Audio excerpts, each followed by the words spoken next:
दोस्तों welcome back to library. बुलंद अक़बाल हाजिर हैं एक नए नावल के साथ। एक इंतहाई खूबसूरत आर्टिस्टिक कंपोजिशन, एक बड़ा ड्रामेटिक नावल था टू द लाइट हाउस, 1927 में लिखा गया था। और आप जानकर खुश हो जाएंगे, ये वर्जीनिया वुल्फ का नावल है। वर्जीनिया वुल्फ से आप यकीनन वाकिफ़ होंगे।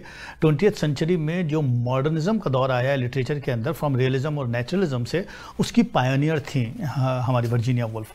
थोड़ी बहुत बात मैं आपको पहले वर्जीनिया वुल्फ की लाइफ हिस्ट्री के बारे में बता देता हूँ, फिर हम नावल पर चलेंगे। बहुत खूबसूरत नावल है और आप लिटरली एंजॉय करेंगे। और खुसूसन वो एक नया स्ट्रक्चर लेकर आई हैं उस नावल के अंदर, और अपने दौर का मशहूर मारूफ नावल है।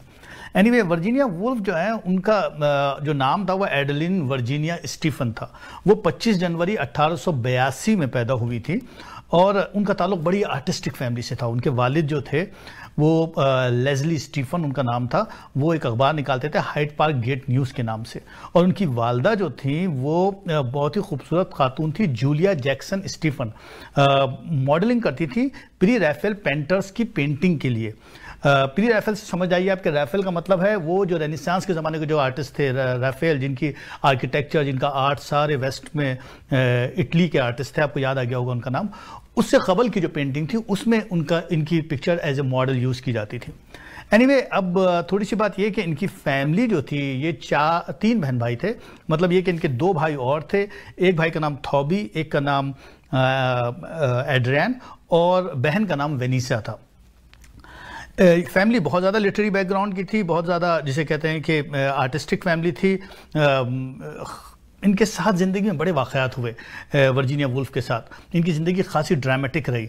जब ये बेचारी 13 साल की थी तो इनकी वालदा की अचानक डेथ हो गई। ये इनकी ज़िंदगी में पहला क्राइसिस आया जिसकी वजह से नर्वस ब्रेकडाउन में चले गए और 1 साल तक इन्होंने नहीं लिखा, क्योंकि ये अपने वालिद के अखबार के लिए काम कर रही थी, जिसमें वनीसा जो थी इनकी बहन पेंटिंग करती थी, तो ये एक तरह से उन्हें सुपरवाइज करती थी।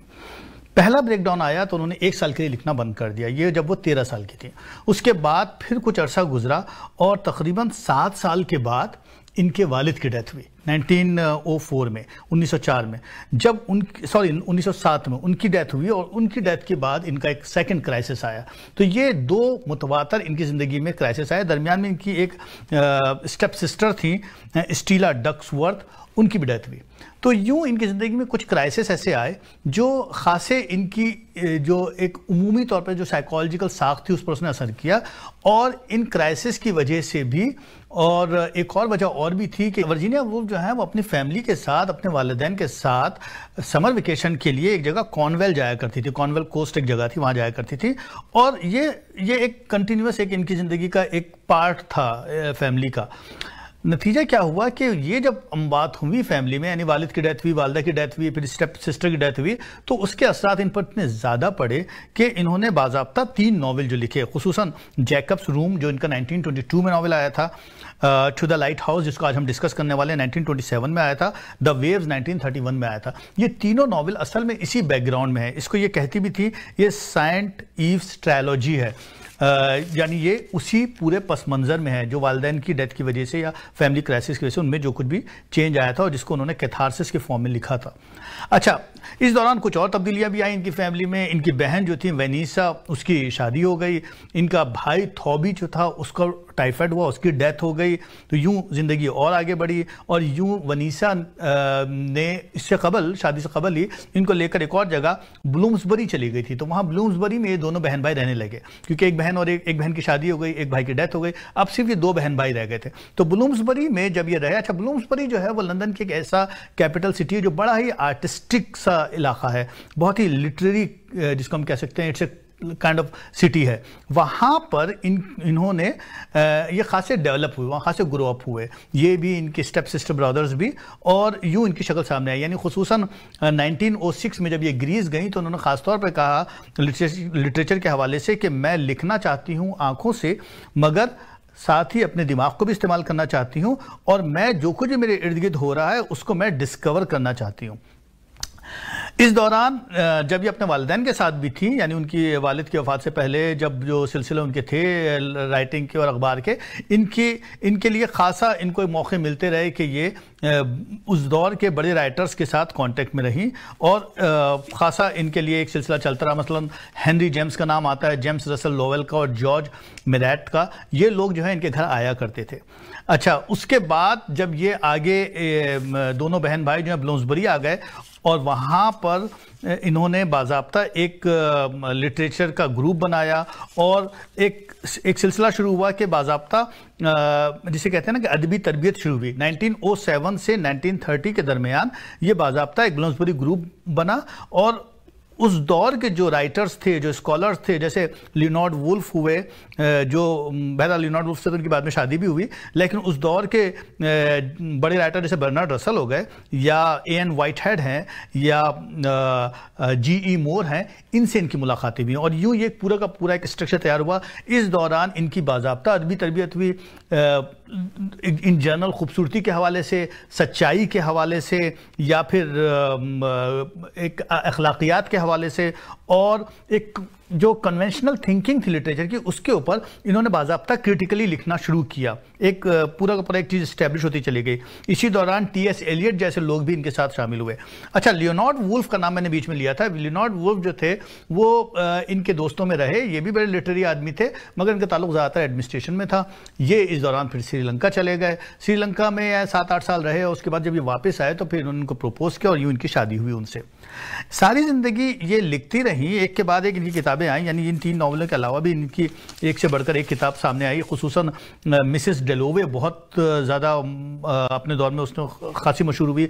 ऑरलैंडो इनका एक मशहूर नावल था, अ रूम वंस ओन और नाइट एंड डे, एक के बाद एक किताबें इनकी बड़ी आती चली गई। लेकिन न्यूरोलॉजिकल क्राइसिस इनके साथ इतना शदीद रहा कि ये फॉर सम रीज़न संभल नहीं सकी और अपनी उम्र के आखिरी दौर में, यानी ये बात है मार्च 28, 1941 की, इनके बारे में मशहूर है कि इन्होंने अपने जो कोट थी या उसकी जेबों में पत्थर भरे और जो लंदन का एक दरिया था रिवर ओसी, उसमें जाकर इन्होंने जान दे दी, डूब गई है। और दोस्तों, मैंने थोड़ी बहुत सर्च की तो मुझे एक छोटी सी वीडियो क्लिप मिली जिसमें उन्होंने एक सुसाइडल नोट लिखा था अपने हस्बैंड को और वो नोट पढ़ने के लायक है। वो नोट मैं आपके साथ शेयर कर रहा हूँ और साथ ही उनका बैकग्राउंड भी है। तो एक 2 मिनट की वीडियो क्लिप देख लीजिए, इससे आपकी उनसे एक मुलाकात भी हो जाएगी वर्जीनिया वुल्फ से। उसके बाद फिर हाजिर होते हैं और फिर नॉवल बात करते हैं।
वेलकम बैक दोस्तों। मुझे यकीन है कि आपका एक ताल्लुक बन गया होगा वर्जीनिया वुल्फ से, और उस सुसाइडल नोट को पढ़कर मुझे अंदाज़ा है कि आपकी तबीयत रंजीदा भी हो गई होगी।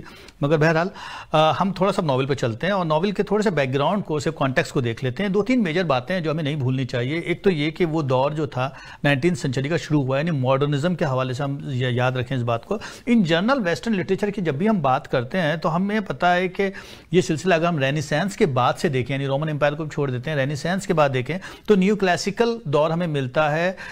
जो न्यू क्लासिकल जो लिटरेरी पीरियड है वो 17वीं मिड 17 से 18 तक का है। उसके बाद फिर हम आते हैं 19th सेंचुरी में रोमांसिज्म के दौर में। रोमांसिज्म के 50-80 साल के वक्फे के बाद हमें ये रियलिज्म और नेचुरलिज्म का दौर मिलता है जो 19th सेंचुरी तक चलता है।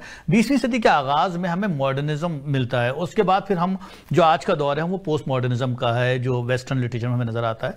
थोड़ी बहुत बातें ये कि ये वो दौर है जो 20वीं सदी के आगाज का या मिड 19वीं सदी के दरमियान से अगर हम बात शुरू करें तो इन जनरल वेस्ट में एक बड़ी तब्दीली आ रही थी। यानी अगर पॉलिटिकल देखें तो एक इकोनॉमिकल चेंज नजर आ रहा है, सोशल पूरा रिफॉर्मेशन नजर आ रही है, एक नया पूरा स्ट्रक्चर ढांचा नजर आ रहा है, रेल रोड्स बन रही हैं, शिप्स आ रहे हैं और पूरी एक रैपिड अर्बनाइजेशन का एक स्ट्रक्चर नजर आ रहा है। तो वो सब कुछ हमें, यानी डार्विन की थ्योरी नजर आ रही है, कॉल मार्क्स आ रहे हैं, ये पूरा एक साख्त हमें नजर आ रही है वेस्ट में। दूसरी तरफ अदब में भी चेंज आ रहा है, यानी हम देख रहे हैं कि जहां एक तरफ नेचुरलिज्म था और जो बात हो रही थी बिल्कुल वो अब दूसरी तरफ आ गई मॉडर्निज्म की तरफ। तो अब बात जो है वो एक और नई शेप में आ गई है। उसमें हम देख रहे हैं कि इमेजिनेशन की बात ज्यादा हो रही है, एक ऐसी बात जिसके अंदर हम कह सकते हैं कि एक्सप्रेशन के तरीके बदल गए हैं, डैडाइज्म आ गया है या इसको हम सुरेलिज्म कहते हैं, यानी चीजों के सबकॉन्शियस जो आपके इफेक्ट्स हैं उसको आप प्रेजेंट कर रहे हैं वेग अंदाज के अंदर, यानी सिंबोलिज्म आ गया है। तो इस तरह से एक नई शक्ल पूरी की पूरी हमें लिटरेचर में नजर आती है। ये नॉवेल जो है ये उसी मॉडर्निज्म के अंदाज में, यानी कि इसके अंदर जो वर्जीनिया वुल्फ ने अपना राइटिंग स्टाइल रखा है वो स्ट्रीम ऑफ कॉन्शियसनेस है। स्ट्रीम ऑफ कॉन्शियसनेस का मतलब यह है कि अनइंटरप्टेड फॉर्म के अंदर जो भी थॉट आ रहा है वो आप राइटिंग में लेकर आ रहे हैं। There is no kind of like story से ज्यादा कॉन्शियसनेस की, थॉट्स की और उसके पूरे के पूरे एक नेचुरल इफेक्ट्स की जरूरत है। यानी चीजें जो है वो अंदर हैं, सब कॉन्शियस में है और अनफोल्ड हुए बगैर आपको समझना है। कहानी का आपको स्ट्रक्चर बिल्कुल सिंपल फॉर्म में नहीं मिलेगा। तो नॉवेल की शक्ल जो है वो स्ट्रीम ऑफ कॉन्शियसनेस के हवाले से है। अच्छा, स्ट्रीम ऑफ कॉन्शियसनेस जो है ये विलियम जेम्स जो एक साइकोलॉजिस्ट थे उनकी टर्मिनोलॉजी है। उसके अंदर बस वही बात है कि इसके अंदर एक अनइंटरप्टेड फ्लो मिलता है थॉट्स का। अच्छा, सिर्फ वर्जीनिया वुल्फ ही नहीं, कुछ और लोग भी हमें मिलते हैं यहाँ पर। जेम्स जॉयस और मार्शल प्रॉस्ट का नाम भी मॉडर्निज्म के इस पायनियर में हम शामिल करते हैं इन लोगों को जिन्होंने ये अंदाज अख्तियार किया स्ट्रीम ऑफ कॉन्शियसनेस का लिखने के लिए। अच्छा, 2-3 नॉवेल जैसे कि मैंने आपसे पहले बताया था कि एक तो डेलोवे खुसूसन और वेव्स और लाइट हाउस, ये तीनों नॉवेल जो हैं वो खुसूसन इसी दौर के दरमियान लिखे गए हैं। तो इसके अंदर आपको पूरा एक स्ट्रक्चर एक जैसा ही कमोबेश मिलता है। टू द लाइट हाउस जो है वो इनका मास्टर्ड नॉवेल समझा जाता है अपने पूरे ओवरऑल स्ट्रक्चर क्लास। यानी उस जमाने में जो क्रिटिक थे हिशैम मैटर, उन्होंने खासतौर पर लिखा था कि इसके अंदर वो अपनी बिल्कुल हाइट पर है टू द लाइट हाउस के अंदर वर्जीनिया वुल्फ। अच्छा, दूसरी अहम बात जो है वो वर्ल्ड वार 1 है जो इसके कॉन्टेक्स्ट में इंपॉर्टेंट है, क्योंकि हम देख रहे हैं कि 1914 से 18 के दरमियान वर्ल्ड वार 1 हुई और फिर 1939 से 44 के दरमियान जो है वर्ल्ड वार 2 हुई। तो in general first world war इसके फौरन बाद ही हुई है और उसके अंदर एक बहुत बड़ा स्ट्रक्चर चेंज ये भी आया कि कहा जाता है कि जिस वक्त लोग जो हैं वो जंग में शामिल हुए तो औरतें जो हैं वो लाइफ में दूसरी तरह शामिल हो गई। यानी वही अब औरत जो पहले घर में हुआ करती थी, जैसे कि खुद वर्जीनिया वुल्फ की वालदा का किरदार था कि वो एक सिंबॉलिकली अगर हम कहें वो एक स्मॉल लाइक कन्वेंशनल खातून थी जो घर को, फैमिली को लेकर चलती थी। वो अब चेंज आ गया और सोसाइटी में पेंटर्स हैं, जैसे इंजीनियर्स हैं या फिर जो प्लाउमैन होते हैं, लाइक हल चलाने वाले, ये सब लोग अब ये सारे काम औरतें करने लगी हैं। तो यूँ एक बहुत बड़ा चेंज आया। तीसरी अहम नुक्ता जो है वो इसके बैकग्राउंड में याद रखिएगा, वो फ्राइड की थ्योरी है एडिपस कॉम्प्लेक्स की। वो भी जहन में रखें हम नॉवेल को पढ़ने से पहले कि फ्राइड का जो एडिपस कॉम्प्लेक्स था वो जो एक ग्रीक हीरो एडिपस है और वो जो सोफोक्लेस का ने जो लिखा था 400 क़ब्ल मसीह से पहले, उसमें जो उसका कॉन्सेप्ट था। और एडिपस कॉम्प्लेक्स का तो आपको याद ही होगा कि एडिपस कॉम्प्लेक्स से जो इफेक्ट्स डेवलप होते हैं वो किस तरह से डेवलप होते हैं कि एक बच्चा जो है वो अपने इन अदर वे अराउंड अपने बाप से थोड़ी सी एक राइवलिटी रखता है अपनी माँ से मोहब्बत की वजह से, और बाप के लिए उसके एक अगेंस्ट किस्म के या मुखालिफाना किस्म के जज्बात डेवलप होते हैं। अगर वो रिप्रेशन जो है वो अगर सही डायरेक्शन में सही हो जाए और बाप की मोहब्बत या माँ की बेटी से मोहब्बत सही रहे तो वो चीज़ न्यूरोसिस नहीं बनती है, लेकिन जो अगर बन जाए तो उस सूरत में इन्फेंटाइल न्यूरोसिस हो जाता है। तो ये 2-3 चीज़ें जो हमें जहन में रखनी है इस नावल के बैकग्राउंड में, क्योंकि साइकोलॉजिकल, पॉलिटिकल, सोशल बैकग्राउंड हमें पता हो तो हम समझ आएंगे कि राइटर किस कॉन्टेक्स्ट में लिख रहा है और ये कहानी किस रुख में जा रही है। एक शॉर्ट ब्रेक ले लेते हैं दोस्तों, फिर आकर हम नावल बात करते हैं।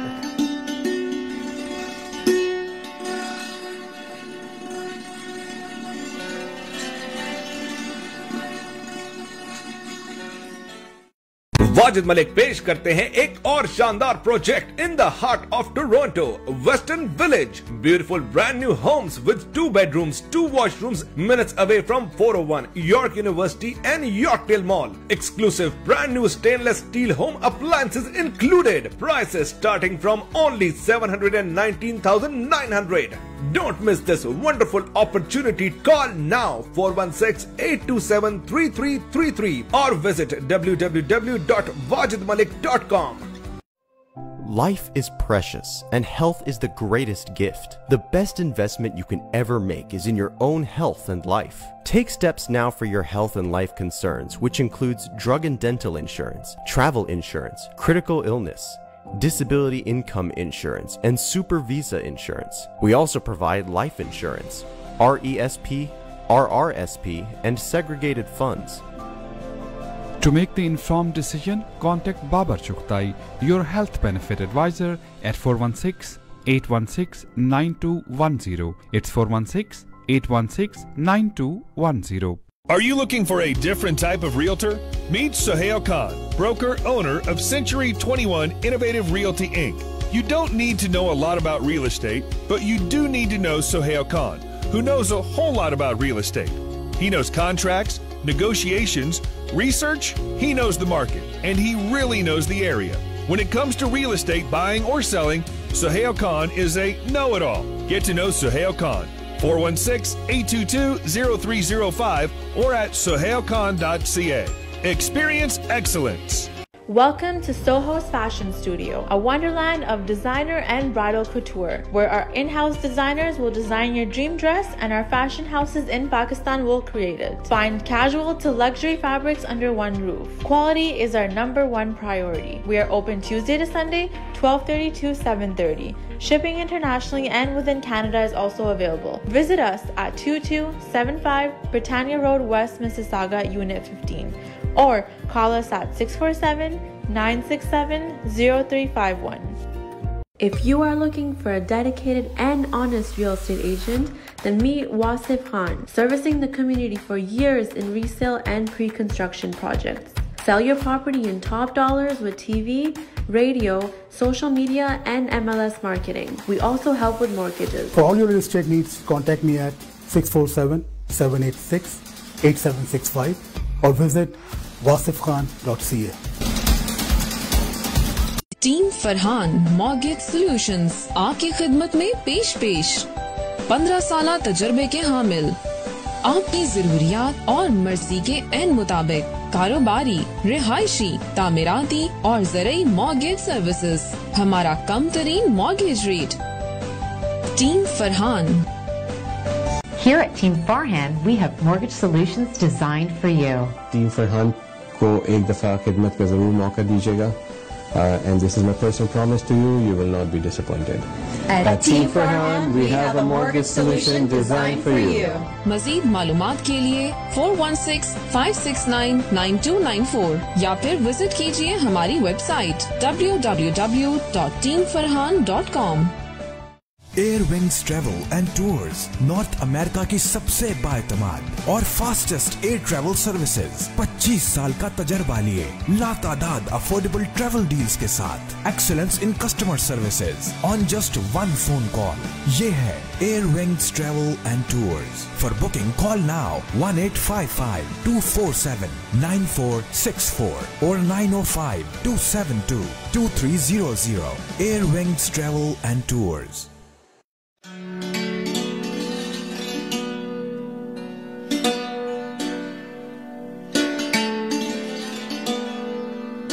वेलकम बैक दोस्तों। मुझे उम्मीद है कि आपने ये क्लिप देखा तो आपको अंदाज़ा हो गया होगा वर्जीनिया वुल्फ का, और ये सुसाइडल नोट सुनने के बाद और देखने के बाद आपको अंदाज़ा हो गया होगा कि एक बड़ी कहानी है उनकी।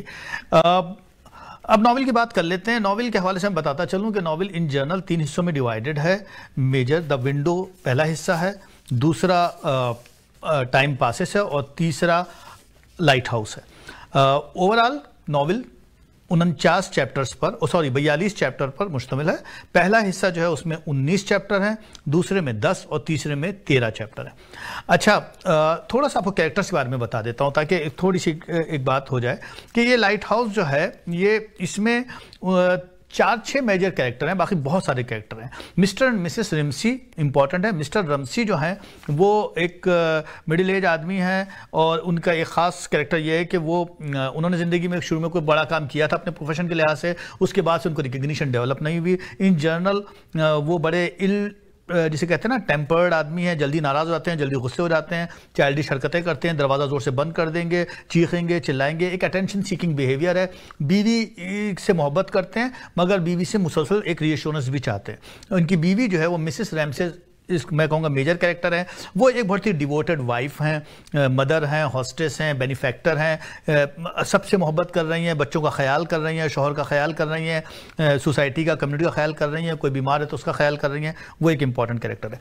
2 बच्चे हैं इनके। वैसे तो मतलब नॉवेल में तो खैर 8 बच्चे बताए उन्होंने, लेकिन 2 बच्चे अहम हैं। एक तो है जेम्स और एक है कैम। जेम्स जो है सबसे ज़्यादा की रोल है इसका। ये वो बच्चा है जिससे कहानी शुरू होती है।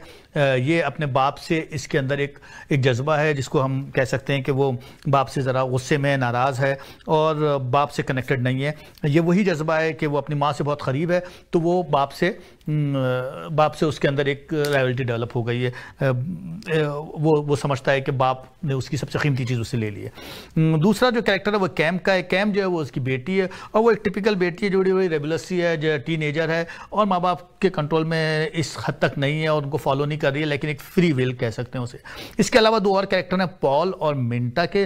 पॉल जो है वो इनका दोस्त है, फैमिली फ्रेंड है। पॉल सिंपल सा आदमी है, खुश शक्ल है और मिंटा से प्यार करता है। मिंटा जो है वो थोड़ी जेलस है मिसेस रैमसे से, वो भी फैमिली फ्रेंड है, मगर एक सुपरफिशियल सी खातून है, बड़ी फेयरलेस है और कोई भी काम कर लेती हैं बिना कोई कंसिक्वेंसेस को देखे हुए। तो ये इनका कैरेक्टर है।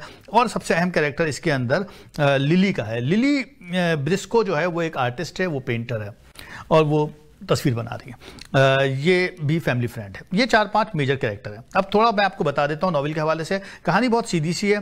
कहानी शुरू होती है 1900 में स्कॉटलैंड से, और इसमें क्या होता है कि ये फैमिली जो है मिस्टर एंड मिसेस रैमसी अपने बच्चों के साथ, अपने दोस्तों के साथ एक जगह है हेब्राइट के नाम से, वहाँ पहुँच जाती है। नॉवेल शुरू होता है विंडो के हवाले से। अच्छा, मज़ेदार बात यह कि पहला हिस्सा विंडो जो है वो किताब का तकरीबन आधा हिस्सा है। पूरा नॉवेल का आधा हिस्सा जो है वो विंडो है, पहला हिस्सा है, जिसके अंदर 10 चैप्टर हैं। मगर उसके मज़ेदार बात है कि उसके 19 चैप्टर हैं, मगर मज़ेदार बात यह है कि वो टोटल एक दिन का आधा ही हिस्सा है, यानी दोपहर से लेकर शाम तक का हिस्सा है। दोपहर से शाम तक का पूरा जो लिखा गया है वो 19 चैप्टर में लिखा गया है, और आधी किताब में वही है। इसके अंदर सिर्फ इतनी मेजर बातें हैं जो मैं आपको बताता चलूँ कि मिस्टर और मिसेस रैमसी जो हैं वो वेकेशन के लिए आए हुए हैं। शुरू ही इस तरह से होता है कि मिस्टर रैमसी का जो बेटा जेम्स है वो कहता है कि मैं लाइट हाउस देखूंगा, यानी कि जिस जगह पर वो चूँकि वो समर हाउस है तो सामने एक बड़ा सा लाइट हाउस है, वो लाइट हाउस देखता है, कहता है मैं लाइट हाउस जाऊंगा देखने के लिए। तो मिस्टर रैमसी कहते हैं कि मैं देखता हूँ जा सकते हैं कि नहीं जा सकते, वेदर ठीक नहीं है। इस बात पर उसको अपने बाप पे बड़ा गुस्सा आता है, जी चाहता है उसके कि मार दूं बाप को पकड़ के, मगर एक बताते हैं कि वो बाप पे सख्त नाराज हुआ है। ये देखकर माँ कहती है कि नहीं फिक्र नहीं करो, अगर वेदर अच्छा होगा तो तुम चले जाना। उसी वक्त ही मिस्टर रैमसी के एक दोस्त या शागिर्द समझ लीजिए जो उनके एडमायरर हैं, चार्ल्स टेंसले उनका नाम है, वो भी और आग लगा देते हैं, कहते हैं नहीं वेदर ठीक नहीं है, नहीं जा सकेगा। यूं ये बात हो जाती है। उसके बाद बताते हैं कि साथ ही विंडो के अंदर ही एक और बड़ी अहम वाक़या जो हो रहा है वो ये कि लिली जो है, लिली ब्रिस्को जो है वो पेंटिंग कर रही है। वो मिसेस रैमसी और जेम्स की पेंटिंग कर रही हैं कि मिसेस रैमसी अपने बेटे जेम्स को पढ़ा रही हैं और ये तस्वीर बना रही है उसकी, और वो उस पेंटिंग में। अच्छा, जैसे मैंने बताया लिली जो है वो पेंटर है, आर्टिस्ट है, मगर वो एक इनसिक्योर आर्टिस्ट है और वो अपने तई वो समझती है कि वो शायद इतनी अच्छी आर्टिस्ट नहीं है, यानी उसके अंदर एतमाद काफ़ी कमी है। और ख़ुसूसन ये भी होता है कि चार्ल्स टेंसले जो कि मिस्टर रैमसे का दोस्त है या सॉरी शागिर्द है, एडमायरर है, वो भी एक जुमला कह देता है कि अरे औरतें कहाँ अच्छी आर्टिस्ट होती हैं, औरतें कभी भी अच्छी आर्टिस्ट नहीं होती है। इससे उसका और भी ज़्यादा जो है वो एक टूटता है एतमाद। एनीवे, ये सिलसिला आगे बढ़ता है। आगे दिखाते हैं इसी हिस्से के अंदर ही कि मिसेस रैमसे जो है वो अपने शौहर का तो ख्याल कर ही रही थी, उनका उसके अलावा वो और भी बहुत सारी चीज़ें साथ साथ चल रही होती है उनकी। वो अपनी बेटी एक नैन्सी जो है उसके हवाले से भी फिक्रमंद है।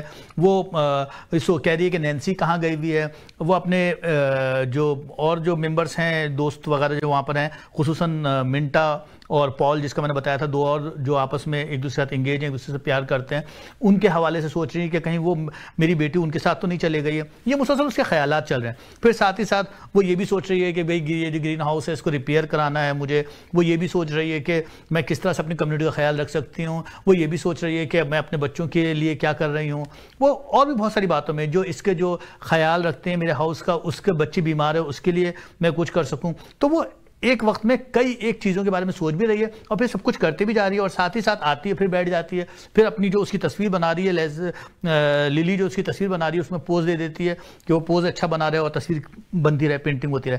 तो वो कई जगहों पे उलझी हुई है, कई जगहों पे कर रही है, मगर वो अपने हद इम्कान कोशिश कर रही है कि अपने आप को पूरी तरह पॉजिटिवली इन्वॉल्व करे और सबका साथ देते रहे। अच्छा, मिस्टर रैमसी जो हैं वो अगर झिकझिक कर रहे हैं और वो चिढ़ रहे हैं, दरवाज़ा जोर से बंद कर रहे हैं, चाइल्डिश हरकतें कर रहे हैं, अटेंशन सीकिंग है, तो दूसरी तरफ मिस्टर रैमसी जो हैं वो अपनी बीवी से मोहब्बत भी करते हैं और उसके लिए इजहार भी करते हैं।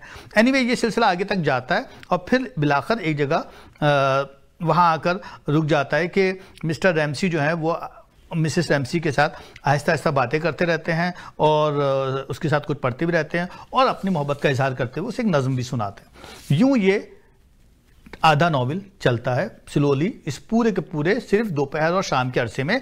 और साथ में एक और बात जो बड़ी होती है वो ये होती है कि मिसेस रैमसी जो होती है वो अनाउंस करती हैं कि ये दोनों जो हैं, पॉल और मिंटा जो उनके फैमिली फ्रेंड हैं जो आपस में इन्वॉल्व हैं, वो एक दूसरे के साथ शादी करना चाहते हैं। और वो इस बात को वेलकम करती हैं और कहती हैं कि 15 लोगों को बुला के मैं डिनर करूँगी। तो उसी दिन शाम को वो पूरे एक डिनर का एहतमाम करती हैं और सबको खाना खिलाती हैं।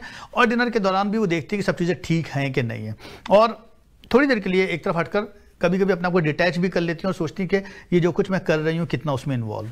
यूं ये सिलसिला यहाँ पर आकर इस हिस्से के अंदर चलता है जिसको हम विंडो कहते हैं। उसके बाद दूसरा हिस्सा शुरू होता है जिसको हम टाइम पैसेज कहते हैं। टाइम पैसेज जो है वो 10 चैप्टर पर मुश्तमिल है और मज़ेदार बात है कि 10 साल का अरसा है, मगर 10 से 20 पेजेस में ही वर्जीनिया वुल्फ ने इसमें लिखा है। इस अरसे में क्या दिखाया है, उन्होंने बताया कि फर्स्ट वर्ल्ड वार 1 हो गई है और उसकी वजह से एक ओवरऑल सोसाइटी में तब्दीली आई है। और उस सोसाइटी में जो तब्दीली आई है वो तो एक तरफ है ही, मगर दूसरी तरफ इस फैमिली में भी तब्दीली आई। तब्दीली क्या आई कि मिसेस रैमसी की अचानक डेथ हो गई और उसके अलावा उनके 2 बच्चों की, खुसूसन एंड्रियो उनका एक बेटा था, उसके ऊपर एक शेल आकर लगा, उसकी डेथ हो गई।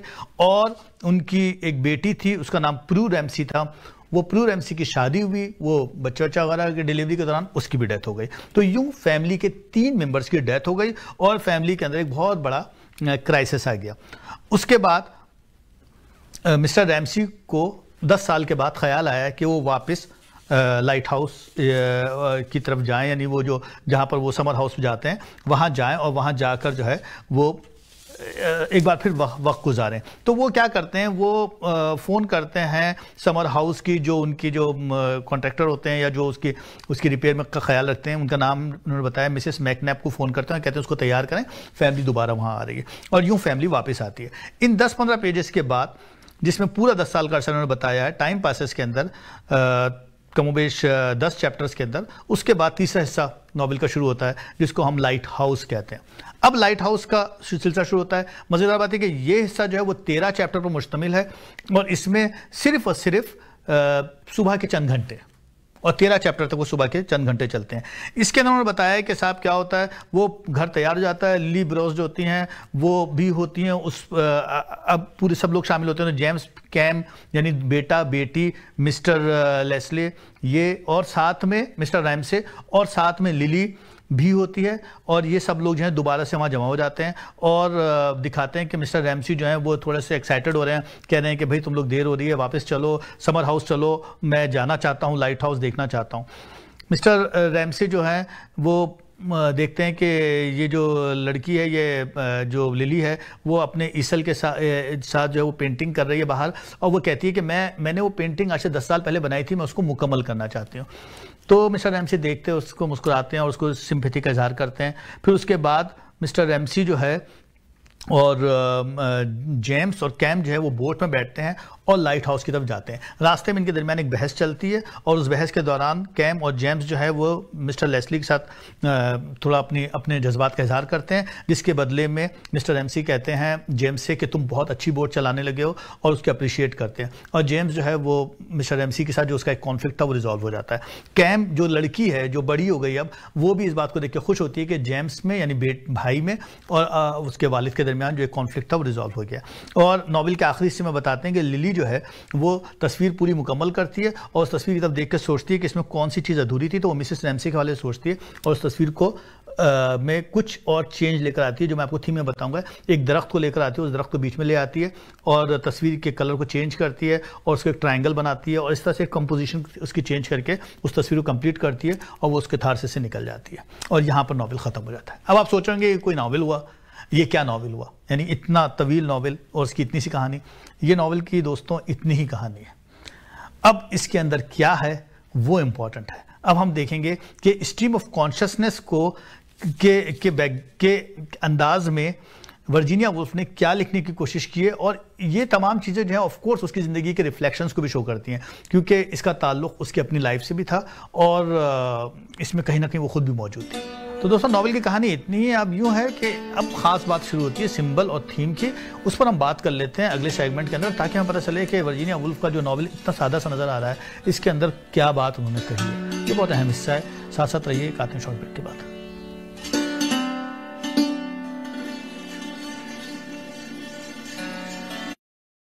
Consumer Choice Award recipients and GTA's top-ranked service provider, Dixie Electronics, authorized dealer of all major companies. Shop with a peace of mind, and low prices are always guaranteed. I promise best customer service and lowest prices in GTA, because we beat prices from all major stores and small stores. At Dixie Electronics, our motto is, we sell quality and deliver confidence. Dixie Electronics and Appliances, 5120 Dixie Road, Unit 11, Mississauga. Phone number 905-625-5900. Was your family or business prepared for this financial crisis? Want to learn how I prepare my clients with the essential financial planning pyramid for any financial crisis come their way? Hello, this is Zahid Sayed from Arooj Financial. For your complimentary Zoom or Skype meeting, call my office at 905-624-0008 or visit aroojfinancial.com.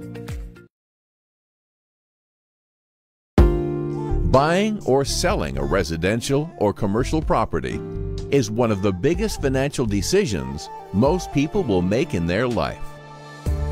The real estate lawyers at Alam Law Chambers will guide you through the complete real estate laws to ensure your transaction completes on time and your dreams come true. Reliable and affordable.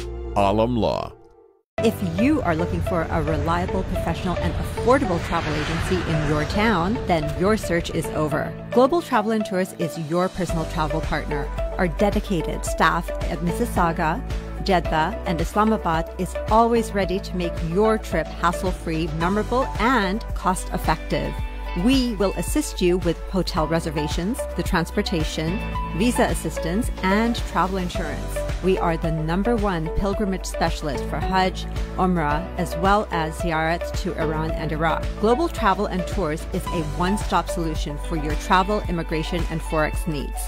We are IATA approved agents and an authorized Umrah agent. To book your holiday or Umrah package, please give us a call right now at 1-877-275-3555. We look forward to hearing from you. जिंदगी शम्मा की सूरत हो खुदाया मेरी। मुस्लिम welfare centre के जरिए आप पाकिस्तान के रेगिस्तान में प्यासों को पानी पिला सकते हैं, गरीब बच्चों की तालीम और माली परवरिश कर सकते हैं, बीमारों का मुफ्त इलाज करवा सकते हैं। ज़कात, सदक़ात या फिदिया देने के लिए आज ही हमें फ़ोन करें 1-866-754-3111।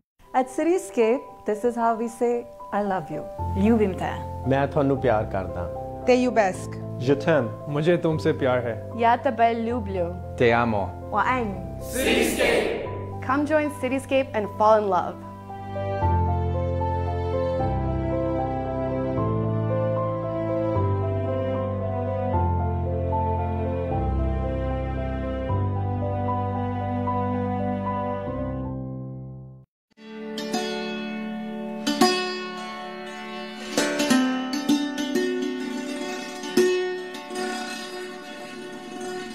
वेलकम बैक दोस्तों, मुझे यकीन है कि आपने नॉवल सुन लिया और आपको अंदाज़ा हो गया कि सिंपल सा नॉवल है, मगर अब सिंबल्स देख लीजिए पहले आपके क्या हैं। इसमें सिंबल्स मेजर 2-3 हैं। एक तो लाइट हाउस का सिंबल खुद है, दूसरा पेंटिंग जो लड़की बना रही है, और तीसरा एक दरख्त का सिंबल है। वो कर लेते हैं कि आखिरी सिंबल्स क्या शो कर रहे हैं। अच्छा, हमें अंदाज़ा है कि इस नॉवल के अंदर जो उन्होंने टेक्निक यूज़ की है वो स्ट्रीम ऑफ कॉन्शियसनेस की है, जो मॉडर्निज्म नॉवल के अंदर एक दौर है, उसमें जैसे कि मैंने पहले कहा था कि पायनियर थी, इस हवाले से कि उन्होंने एक नया सिलसिला लिखने का और शिफ्टिंग पॉइंट ऑफ व्यू के हवाले से कि इसके अंदर ये टेक्निक भी इस्तेमाल हुई है। लाइट हाउस पहला सिंबल है। इसके अंदर देख लीजिए लाइट हाउस क्या असल में रिफ्लेक्ट कर रहा है। लाइट हाउस रिफ्लेक्ट कर रहा है कोई भी चीज़ जो इनएक्सेसिबल है वो किस तरह से बाद में एक्सेसिबल हो जाती है। वही लाइट हाउस जहाँ वो बच्चा जाना चाह रहा था अपने बाप के साथ, उस वक्त नहीं गया लेकिन बाद में चला गया, तो ऐसा क्या चेंज आया इसमें। ये कई लिहाज से यानी बैक वक्त मल्टी डायमेंशनल है ये, कि अगर हम इसको मुख्तलिफ कैरेक्टर के हवाले से देखें तो ये लाइट हाउस मिसेस रैमसे की तरफ से इस तरह से कुछ यूँ रिफ्लेक्ट किया जा सकता है कि मिसेस रैमसे जो है, जो 10 साल के बाद उस पूरे दौर से गुजर गई हैं, वो जब उस लाइट हाउस को देखेंगी तो वो देखती हैं तो वो कहती हैं कि वो उसमें से जो लाइट जो इमेंट हो रही है, जो निकल रही है, वो असल में मिसेस रैमसे के घर की तरफ आ रही है। तो बैक वक्त वो असल में सिंबॉलिकली एक्सप्रेशन है मिसेस रैमसे का खुद भी, और मिसेस रैमसे के कंफर्ट जोन का भी, और एक कर्स जोन का भी, यानी तकलीफ भी है उसके अंदर और उनकी राहत भी है उस लाइट हाउस के सिंबल के अंदर। अगर हम मिसेस रैमसे के बजाय अगर हम जेम्स के हवाले से देखें तो उसके लिए ये कई हवाले से इंपॉर्टेंट है। यानी वो एक एक स्ट्रेट स्ट्रक्चर ज़रूर है, मगर वो उसके लिए पूरा का पूरा एक उसकी मेमोरीज का पूरा एक कंपाउंड है। वो पूरा का पूरा लाइट हाउस है उसकी मेमोरीज का।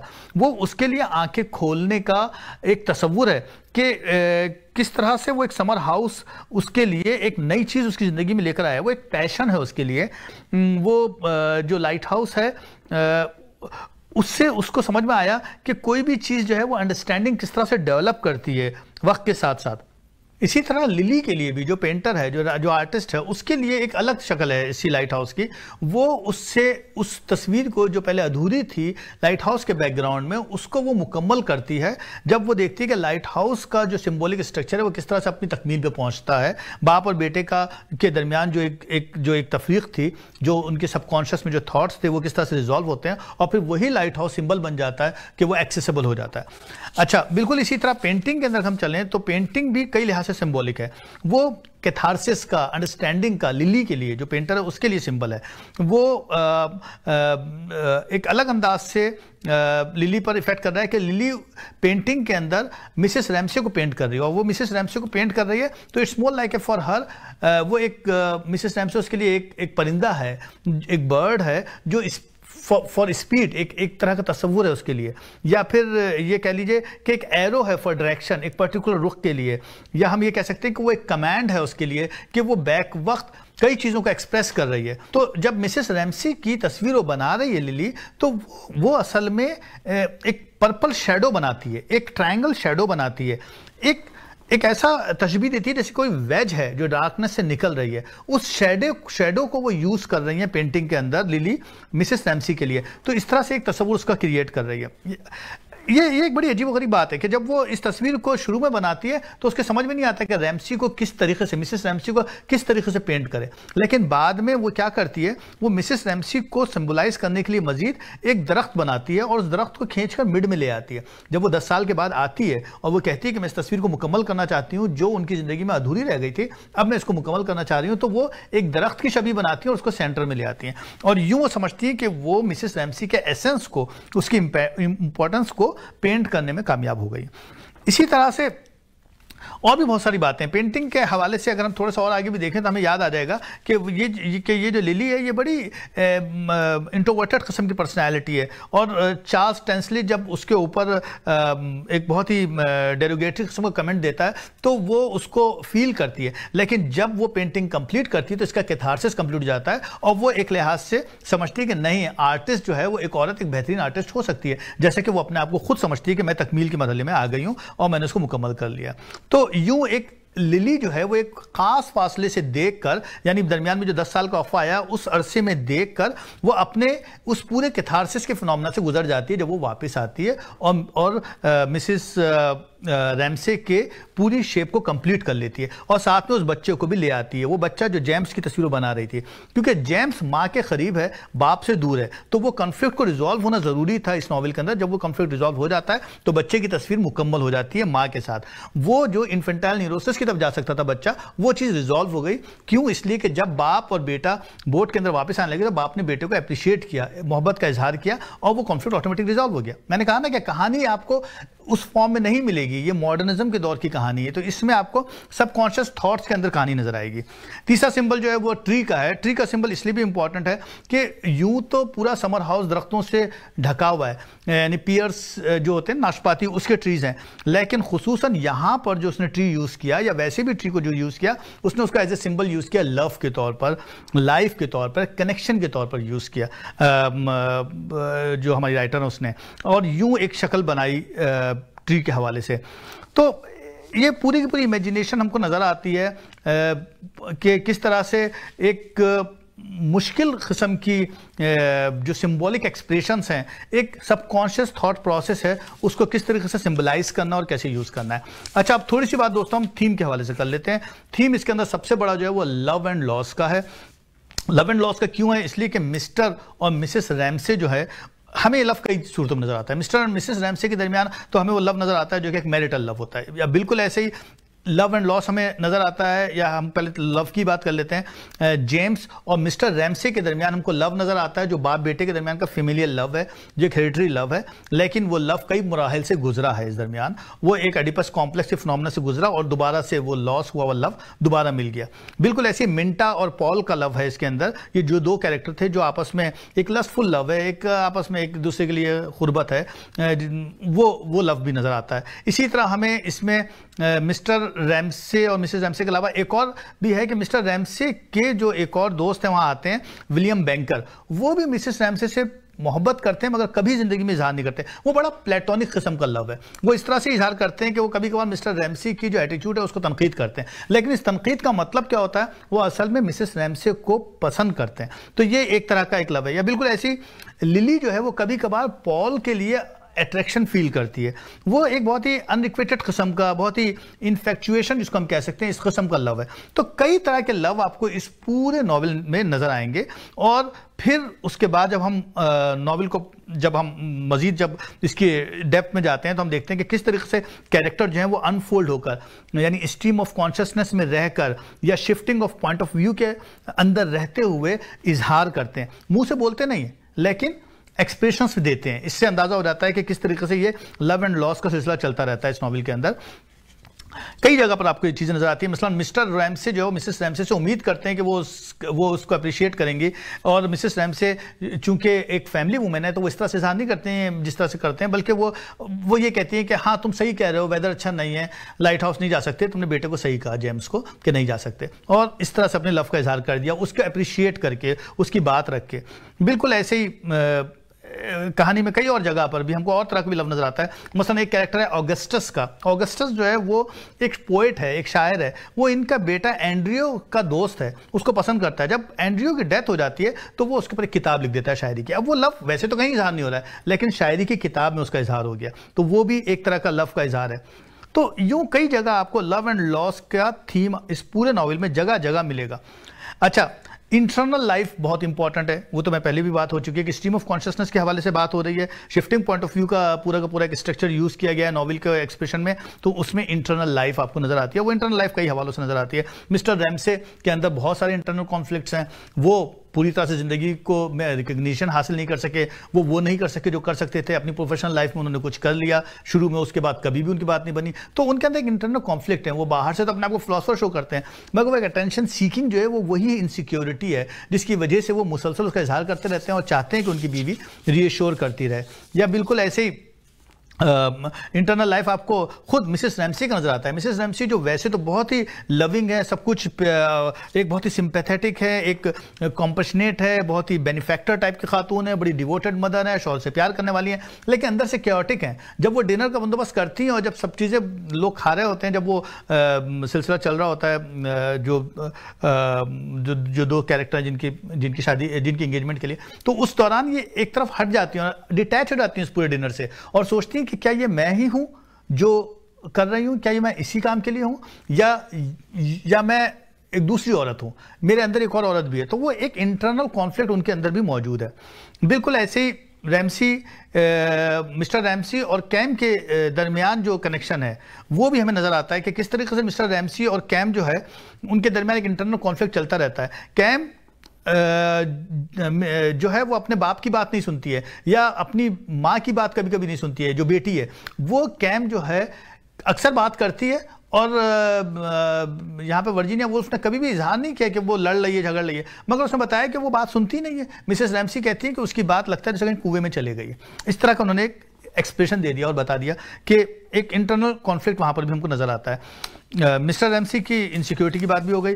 बिल्कुल ऐसे ही एक और जो मेजर थीम है इस नॉवल का वो रियलिटी वर्सेस आइडियल है। रियलिटी वर्सेस आइडियल इसलिए इंपॉर्टेंट है क्योंकि यहाँ पर जितने भी कैरेक्टर जमा होते हैं समर हाउस में, उसमें चाहे वो प्रोफेशनल्स हों, आर्टिस्ट हों, जो भी डोमेस्टिक हैं इन्वॉल्वमेंट वाले लोग जैसे इसकी मिसेस रैमसी हैं, या रोमांस के हवाले से जितने भी कैरेक्टर्स हैं वो यूं तो एक आइडियल नज़र आते हैं मगर वो रियलिटी से दूर है। और वो नज़र आती है चीज़ इस तरह से कि नॉवल जाता है एक डायरेक्शन में लेकिन वो तकमील तक नहीं पहुंच पाता है। शुरू में हम देखते हैं कि पूरा नॉवल जो है, आधा नॉवल गुजर जाता है, विंडो जिसको हम कहते हैं, और उसमें पेंटिंग मुकम्मल नहीं हो पाती है। मिसेस रैमसी जो है वो अपने इंटरनल कॉन्फ्लिक्ट के साथ उस नॉवल से बाहर निकल, उस कहानी से आगे से निकल जाती हैं। मिस्टर रैमसी अपनी इनसिक्योरिटीज़ के साथ निकल जाते हैं। जो कुछ भी आपस में एक ताल्लुक़ है वो सबके सब वही ठहर जाता है। 10 साल का अरसा गुजर जाता है। 15-20 पेजेस के बाद हम देखते हैं जब टाइम पास हो जाता है और जब दोबारा से हम लाइट हाउस में आते हैं तो अब तकमील होती है। यानी अब क्या हुआ, अब हम आइडियल से रियलिटी की तरफ आ गए। वो आइडियलिज्म का दौर है शुरू में, बाद में रियलिटी आ गई। अब रियलिटी में क्या हुआ, कैथारसिस हुआ, पेंटिंग कंप्लीट हुई। कैथारसिस एक तरफ तो लिली का कैथारसिस हुआ तो दूसरी तरफ वो बच्चा जेम्स जो है उसके बाप ने उसकी तारीफ की बोट में जाते हुए और लाइट हाउस ले जाते हुए, और उस वक्त उसके अंदर से कॉन्फ्लिक्ट दूर हुआ।